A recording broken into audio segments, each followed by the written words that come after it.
Alors à l'origine, ma famille était du centre de la France.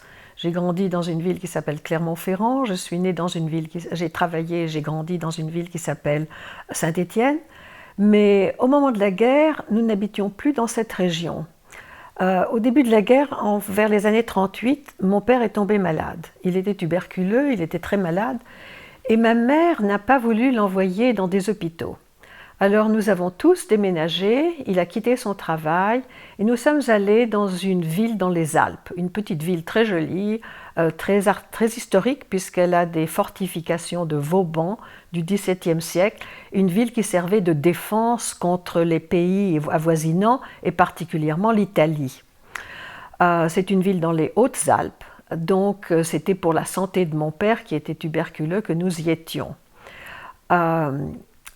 Nous y sommes restés, mon frère et moi, jusqu'en 40. En 39, ma sœur était très jeune, elle avait à peine 2 ans, et les docteurs ont dit à ma mère qu'il était très dangereux pour elle de vivre dans cette atmosphère familiale à cause de la contagion. Ma grand-mère est venue chercher ma sœur, qui a été séparée de ma mère, et nous nous sommes restés quelques années jusqu'au jour où les troupes de Mussolini, qui étaient un allié d'Hitler, ont essayé de pénétrer en France.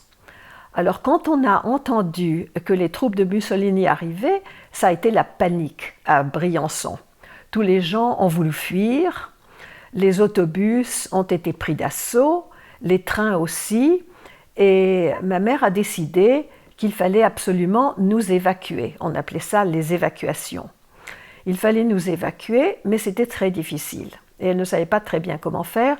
Mon père était mourant et elle ne pouvait pas le quitter.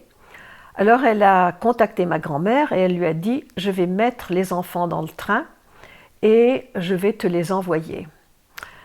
Elle nous a amenés à la gare. Le premier jour d'ailleurs, nous n'avons pas pu prendre le train parce qu'il n'y avait pas de place, tout était plein.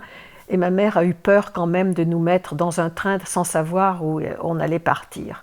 Nous sommes rentrés et le lendemain, nous avons essayé de nouveau à la gare. Donc, vous voyez, c'était en 40, j'avais 6 ans et mon frère en avait 9. Alors, elle avait très peur qu'il arrive quelque chose en route et elle ne savait pas très bien comment s'assurer que nous allions pouvoir arriver. Donc, elle avait écrit sur des morceaux de carton rectangulaires notre nom, l'adresse où nous allions, et dessous elle avait écrit en lettres rouges « Ces enfants vont chez leurs grands-parents, aidez-les s'il vous plaît ». Et elle avait fait 2 étiquettes pour chacun, une qu'elle avait cousue à l'intérieur de notre veste et une autre qui était autour d'une ficelle en écriteau autour de notre cou. Et elle nous a mis dans le train. Je ne sais plus maintenant que j'ai eu des enfants comment elle a pu faire ça, parce que jamais je n'aurais pu faire ça avec mes enfants. Mais nous sommes partis et nous sommes allés dans le train et de temps en temps le train s'arrêtait. Ou bien il y avait des gares, il fallait que les gens puissent monter, descendre.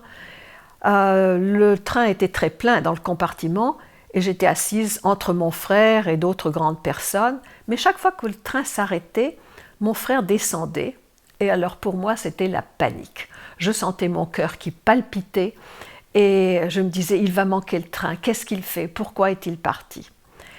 Et puis une fois où le train s'était arrêté comme ça, il n'a pas eu le temps de remonter, le train a commencé à repartir et j'étais toute seule. Alors là ça a été la panique et les larmes ont commencé à couler sur mon visage et je pleurais. Et une dame m'a dit « Mais ne pleure pas, tout va bien, tu vois, le train part, arrête de pleurer ». Et à ce moment-là, mon frère est arrivé, il a ouvert la porte du compartiment, et il m'a dit « Mais pourquoi tu pleures, espèce d'idiote ?» Et tout le monde dans le compartiment s'est mis à rire. Et je crois que personne ne comprenait que cette petite fille était affolée, apeurée d'être toute seule dans le monde, sans pouvoir vraiment avoir quelqu'un qui l'emmènerait à destination.